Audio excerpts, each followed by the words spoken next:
Unsure of your dream? Study abroad destination? Clear your doubts. Videsh Consult. Call 9676502888. Sir boys hostels, girls hostels ఇట్లా separate నడుపుతున్నాము. అట్లనే coliving కూడా నడుపుతున్నాము. ఎట్లా sir, ఎట్లా సాధ్యం? అది ఇంతసేపు కూడా నేను మీకు అదే చెప్పిన కదమ్మా, కోలింగ్ నడుపుతున్నాను. పర్మిషన్ అదే అంటున్నాను, ప్రభుత్వం వీటిలో ఖచ్చితంగా స్ట్రింజెంట్ యాక్షన్ తీసుకోవాలి. అందులో ఏం జరుగుతుంది, చట్టరీత్యా నేరమా కాదా, అండ్ ఒక వ్యక్తిని, ఒక ఆడ మనిషిని తీసుకొచ్చి ఇంకోటికి ఆర్గనైజ్ ఇన్స్టిట్యూట్, అది ఏది కోలివింగ్ హాస్టల్ నడిపే వ్యక్తి ఒక మనిషిని తీసుకొచ్చి ఆడు వ్యభిచారం చేయించితే నేరం అని చెప్తుంది చట్టం. అటువంటి చేయించితే 10 సంవత్సరాల శిక్ష అని చెప్తుంది చట్టం. మరి చట్టం ఇది చెప్తున్నప్పుడు, అటువంటి జరుగుతున్నప్పుడు పోలీస్ యంత్రాంగాలు ఎందుకు పని చేయట్లేదు? పని చేయాల్సింది అవే కదా. ఇప్పుడు లీగల్ సర్టిఫికేట్ ఇచ్చినట్టు అయింది కదా సార్. ఇట్లాంటి కోలివింగ్ సర్టిఫికెట్స్ ఎక్కడ ఇవ్వలేదమ్మా. కోలింగ్ పెట్టుకోండి అన్నారు. నేను ఇదివరకు ఇంటర్వ్యూకి స్టార్ట్ అయ్యే ముందే నేను చెప్పిన, కోలివింగ్స్ లో దే ఆర్ 2 డిఫరెన్సియేషన్ ఉండేది. మరి ఇద్దరు ఉన్నది కోలివింగ్ అవుతుంది, ఆడమొగ ఉన్న కోలివింగ్ అవుతుంది. ఆడమొగ కలిసి ఉంటే వాళ్ళ ఇష్టపూర్వకంగా ఉంటే తప్పు కాదు, బలవంతంగా ఉంటే తప్పు అవుతుంది. వాళ్ళు వ్యభిచారం చేస్తే తప్పు కాదు, వ్యభిచారం డబ్బులు తీసుకుంటే తప్పు అవుతుంది. ఆడపిల్లను తీసుకెళ్లేసి ఇంకొకరి దగ్గరికి వ్యభిచారం చేయించితే తప్పు అవుతుంది. ఒక ఆడపిల్ల ఇష్టపూర్వకంగా పోయింది వేరైతుంది, ఆమెను బలవంతంగా తీసుకెళ్తే తప్పు అవుతుంది, అది నేరం అవుతుంది. కోలివింగ్ హాస్టల్స్లో ఆ రూమ్స్లో ఎవరు ఉంటున్నారు సార్? అంటే తెలుగు రాష్ట్రాల పీపుల్ ఉంటున్నారా, అంటే మన వాళ్ళు ఉంటున్నారా, లేకపోతే మిగతా స్టేట్స్ నుంచి వచ్చిన వాళ్ళు ఉంటున్నారా? నాకు ఒక వాస్తవంగా చెప్పాలమ్మా, ఈరోజు మీరు పొద్దున ఇంటర్వ్యూకి పిలిచినప్పుడు ఈ కోలింగ్ అనే కాన్సెప్ట్ నాకు తెలిసింది. తర్వాత మీరు పిలిచిన తర్వాత 2 గంటలు దాని మీద నేను రీసెర్చ్ చేసేసి ఒక 4 పేజీల డాక్యుమెంట్ ప్రిపేర్ చేసుకున్నాను. అసలు ఏం జరుగుతుంది, ఎక్కడ జరుగుతుంది అని చెప్పేసి మా లీగల్ టీం అంతా కూడా పని చేస్తే తప్ప నాకు ఒక 4 పేజీల డాక్యుమెంట్ బయటికి రాలేదు. వాస్తవం చెప్పాలంటే ఇది నాకు తెలియదు, ఈరోజు మీరు తీసుకొచ్చిన కాబట్టి తెలిసింది. దీన్ని ఖచ్చితంగా అవసరమైతే ప్రభుత్వం దృష్టికి ఇంకా బలంగా తీసుకెళ్లే ప్రయత్నం నేనైతే నా వంతు కృషిగా నేను చేస్తాను. అండ్ మీలాంటి మీడియా ఛానల్ వాళ్ళు కూడా నాకు సహకరించండి. అండ్ ఇది పూర్తిగా ఎరాడికేట్ అయితే, ఒకటమ్మా, ఏదో వేరే రాష్ట్రాల నుంచి వస్తున్నారు, ఉద్యోగాల గురించి అని వస్తున్నారు, ఇక్కడ ఉంటున్నారు ఆడపిల్లలు. వేరే రాష్ట్రాల నుంచి ఉద్యోగాల నుంచి వస్తున్నారు, మగవాళ్ళు ఇక్కడ ఉంటున్నారు. ఈ వేరే రాష్ట్రాల నుంచి వచ్చేసి మన రాష్ట్రాన్ని, మన ఊరు కల్చర్ని పాడు చేస్తా ఉన్నారు. ఎగ్జాక్ట్లీ ఆ కన్సర్న్ మన రాష్ట్ర ప్రభుత్వం మీద కానీ రాష్ట్ర ప్రభుత్వ యంత్రాంగాల మీద ఉండాలి. ప్రతిదీ ముఖ్యమంత్రి పర్యవేక్షించాలి, లేకపోతే ప్రతిదీ డీజీపీ పర్యవేక్షించాలి, ప్రతిదీ ఇంకటి కాదు. ప్రతి చోట ప్రతి పౌరుడికి, ప్రతి సిటిజన్కి దీని మీద ఒక అవగాహన ఉండి, దీని మీద నిజంగా వాళ్ళకంట ఒక ఓన్ కన్సర్న్ ఉంటే ఖచ్చితంగా దీన్ని మనం నిర్మూలించగలుగుతాం. సరే, వాళ్ళు ఆడమొగ కలిసి ఉన్నారు, హ్యాపీగా ఉన్నారు, there is no issue at all. But ఆ అట్మాస్ఫియర్ చుట్టూ కల్చర్ను పాడు చేస్తూ ఉన్నారు. ఆ కల్చర్ను ప్రొటెక్ట్ చేయాల్సిన బాధ్యత, ధర్మము, నైతిక విలువలు ప్రతి ఒక్కరి మీద ఉంటాయి. ప్రతి ఇండివిజువల్, ప్రతి ఒక్క భారతదేశ పౌరుడి మీద ఉంటుంది, ప్రతి ఇండివిజువల్ మీద ఉంటుంది. అది ఆ వ్యక్తిత్వ మార్పు మనలో రావాలి. ఒక చోట ఒక బిల్డింగ్ ఉంది, దాని మీద ఒక 50 మంది ఆడళ్ళు మొగాళ్ళు కలిసి వస్తున్నారు, తిరుగుతున్నారంటే చుట్టుపక్కల ఉన్న ఫ్యామిలీస్ మీద ఇంపాక్ట్ అవుతుంది. ఆ ఫ్యామిలీస్ కు పుట్టిన పిల్లలు, యంగ్ గర్ల్స్ మీద ఇంపాక్ట్ అవుతుంది.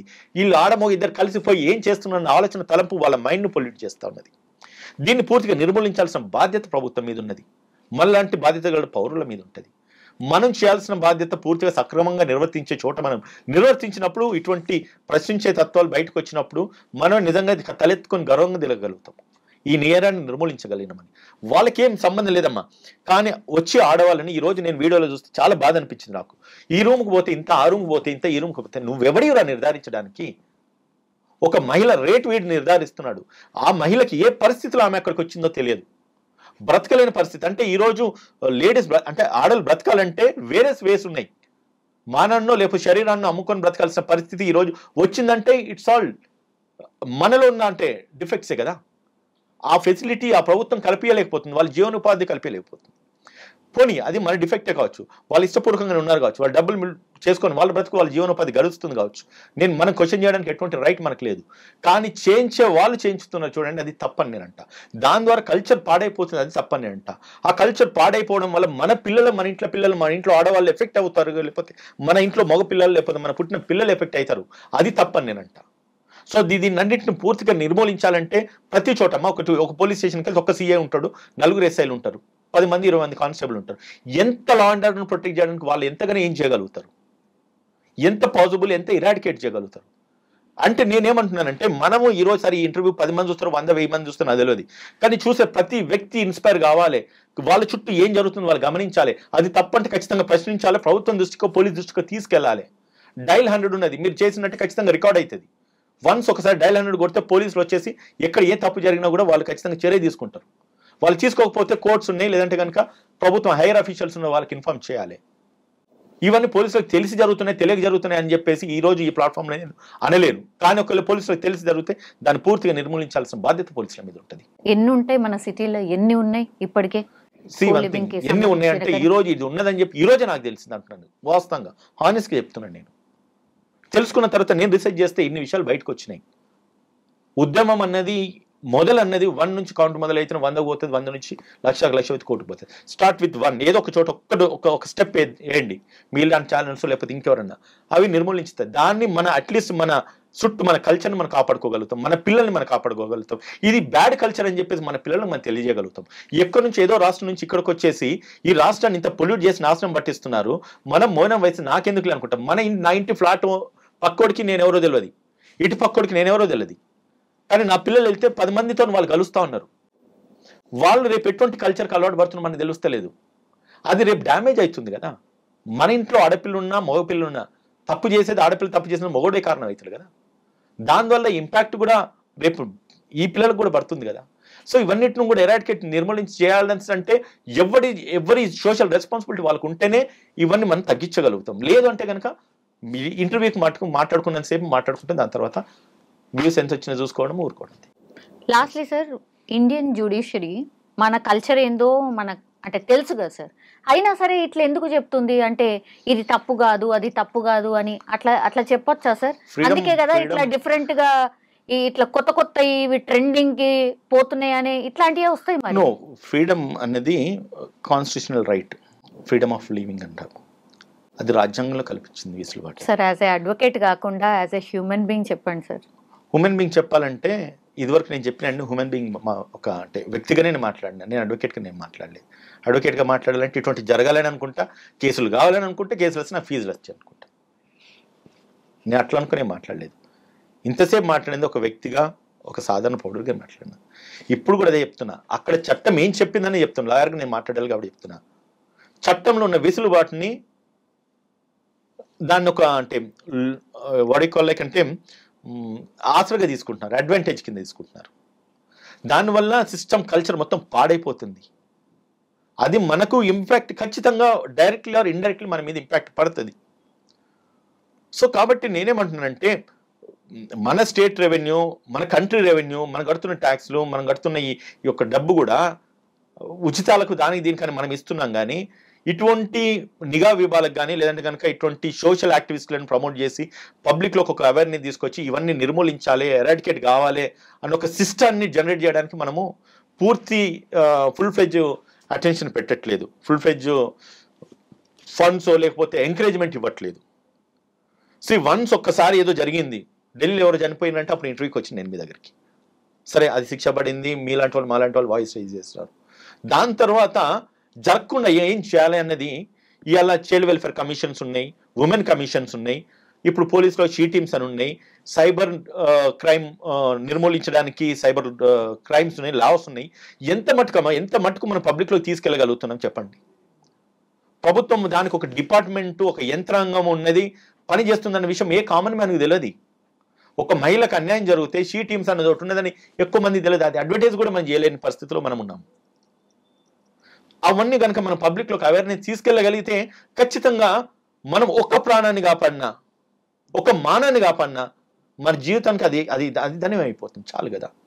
సో అది కూడా మనం చేయలేకపోతుంది. మేబీ చేసేవాళ్ళు చేస్తున్నారు, సరే అవకాశం వచ్చింది నేను మాట్లాడుతున్నాను కాదు, చేసేవాళ్ళు చేస్తున్నారు, పని ఫుల్ ఫ్లెడ్జ్డ్గా కావట్లేదు. ప్రశ్నించే వాళ్ళు ఖచ్చితంగా బయటికి రావాలి. ప్రశ్నించాలని ఆలోచన వచ్చిన వాళ్ళు కూడా ప్రశ్నించే చోట కూడా ప్రశ్నించాలి. ఉట్టిగానే మన ప్రభుత్వాన్ని బ్లేమ్ చేస్తున్నామా, పోలీసులను బ్లేమ్ చేస్తున్నామా, సరే ఏదో మీలాంటి వాళ్ళు పిలిచినారు నాలాంటి వాడు వాగిపోయింది అనేది కాదు. మన చుట్టూ ఏదైనా జరిగిందంటే దాన్ని ఖచ్చితంగా మనము స్టాప్ చేయాలి. సింపుల్ ఎగ్జాంపుల్ చెప్తాం. మనం రోడ్ మీద పోతాం, ఎవరికన్నా కింద ఏదైనా యాక్సిడెంట్ అయిందో లేకపోతే ఇంకోటి అయిందో, 100 వెహికల్స్ పోతే కానీ అక్కడ 4-5 ఉంటారు. ఇంకోటి చెప్తా, కార్ లాగాయి, బెంజ్ కార్లు అసలే ఆగాయి, స్కూటర్ రోడ్డు లేకపోతే సైకిల్ మీద పోయేటోడు, లేకపోతే మానవత్వం అనేది అక్కడే ఉంది. ఈ కార్ ఆగి నెక్కించుకొని పోయి ఒక హాస్పిటల్ తీసుకుపోవాలన్న సెన్స్ మన దాంట్లో ఎవరికి లేదు. 108కి ఫోన్ చేసినామా, అంబులెన్స్ వచ్చింది, అంబులెన్స్ వచ్చి ఎక్కించుకుపోవాలి. ఇంకోటి లా కూడా ఏం చెప్తుందంటే అటువంటి సీవియర్ యాక్సిడెంట్స్ ఏమైనా జరిగినప్పుడు మీరు ఖచ్చితంగా ప్రొటెక్ట్ చేయండి. అది నేరం కాదు, తప్పు కాదు. వాళ్ళ ప్రాణాలు కాపాడగలిగితే ప్రభుత్వం నుంచి అవార్డు కూడా ఇస్తారు. అది ఎవరికి తెలియదు. ఇప్పుడు ఆ సోషల్ స్టిగ్మా మనములో ఉండాలి. ఇట్స్ ఆల్ ఒకటండి. ఇంప్లిమెంటేషన్ మేబీ రేపు నాకు ఆ సిచ్యువేషన్ వచ్చి నేను కూడా ఆగకపోవచ్చు, ఎందుకంటే నా బిజీ నాకు ఉంటుంది. నా ఒక కారు అవుతే నా వెనకాల 10 కార్లు ఆగుతాయి కాబట్టి, కానీ ఒక వ్యక్తి అవుతే ఆగేది. అంటే వైఫల్యం అక్కడ వ్యక్తుల్లో అనా, లేదంటే కనుక అక్కడ ఉన్న సిచ్యువేషన్ సర్కమ్స్టెన్స్ అని కాదు. వన్స్ వెన్ వీ వాంట్ మనం ఏదన్నా చెయ్యాలి, ఆ ప్లేస్లో అనుకోకుండా మన బ్రదర్ ఉండొచ్చు కావచ్చు, మన సిస్టర్ ఉండొచ్చు కావచ్చు, తెలియకుండా మనమే పాస్ అయ్యి వెళ్ళిపోవచ్చు. ఓ సినిమా మనం చూసిన ఏది, వాళ్ళ ఫాదర్ చనిపోతాడు, సుస్వాగతం సంథింగ్, పాపం అనుకుంటూ కామెంట్ చేసి వెళ్ళిపోతాడు. తర్వాత ఈయన నా ఫాదర్ అని తెలుస్తుంది. అది చనిపోయిన తర్వాత ఆ ఒక్క ఫాదర్ పోస్టర్లను వేసినా కూడా దొరకది. అవును, ఏదో లవ్ స్టోరీ, అది నాకు గుర్తుకొస్తలేదు. సుస్వాగతం అటువంటి ఇన్సిడెంట్స్ ఎన్నో ఉంటాయి. అంటే ఈ సందర్భం అదే వచ్చింది కాబట్టి చెప్తున్నా, ఉమెన్ యొక్క మనిషి యొక్క ఆలోచన సరళని మార్పు రావాలి. ఎవడైనా మన కారు ముందుకెళ్ళి మన కట్టుకొడి పోతే ఓ అని అరుస్తాం. అరిసింది వీడు వినడు, వాడు వినడు, మన పక్కన ఉన్నదని మనకు కాంట్ అయిపోతుంది, బ్లేమ్ అయిపోతుంది, మన ఇమోషన్ వీక్ అవుతుంది. సో ఇవన్నీ changes should come from our inner feelings నుంచి, మన లోపల నుంచి రావాలి. ఈ అంత సోషల్ రెస్పాన్సిబిలిటీ, సోషల్ స్టిగ్మా అంతా కూడా ఒక్కొక్క ఇండివిజువల్ నుంచి మొదలైతే, మీరు అంటున్నట్టుగా ఈ కోలింగ్ రూమ్స్ పెట్టిన చుట్టుపక్కల అపార్ట్మెంట్స్ లేవా, స్కూల్స్ లేవా, కాలేజెస్ లేవా, పోలీస్ డిపార్ట్మెంట్ లేదా, పోలీస్ జ్యుడిక్షన్ వస్తలేదా, జిహెచ్ఎంసీ జ్యుడిక్షన్ వస్తలేదా, వాడు పర్మిషన్ ఎట్లా ఇచ్చినాడు, ఇచ్చిన తర్వాత దేనికి వాడబడుతుంది, ఇన్స్పెక్షన్ చేయరా, వాడు ట్యాక్స్ కడుతున్నాడు గవర్నమెంట్కి, లేకపోతే కరెంట్ బిల్లులు కడుతున్నాడు, ఖచ్చితంగా అది రికార్డ్ అయి ఉంటుంది కదా. దాని మీద ఎందుకు ప్రభుత్వ యంత్రాంగాలు పనిచేయట్లేదు? అంటే అఫ్కోర్స్ ప్రభుత్వాల మీద, పోలీసుల మీద ప్రెజర్ ఉంటుంది, ఉండదని నేను కాదు అంటలేను. కంప్లైంట్ దగ్గరకు వచ్చినప్పుడు నేను చర్య తీసుకుంటాను అనుకుంటే సరే, వచ్చినప్పుడు ఇటువంటి అడ్వర్స్ సిచ్యువేషన్స్లో మొత్తం కొలాప్స్ అయిపోయిన, డ్యామేజ్ అయిపోయిన తర్వాత వస్తే what is the use? We cannot prevent, right? Prevention is better than cure అంటాం. ఒక గాయము అయిన తర్వాత దానికి మందు పెట్టేదానికి గాయం కాకుండా చూసుకుంటున్నాం కదంటాం. సో అది జరగట్లేదు ఇక్కడ. సో దాన్ని అందరి ఎవ్రీ ఇండివిజువల్ నుంచి రావాలండి. మీలో ఇప్పుడు వచ్చిన ఈ ప్రశ్నించే తత్వము, సరే ఉదయం అడ్వకేట్ లీగల్ అవేర్నెస్ ఇస్తాడో అనే దానికంటే కూడా ఆ ప్లేసెస్లో మీరు వెళ్ళి చూడండి, అక్కడ మైకులు పెట్టండి. Let's see where we can start, where we can stop. అక్కడ నుంచి మనం చేంజెస్ తీసుకోవడానికి ప్రయత్నించేద్దాం madam. Thank you sir, thank you so much.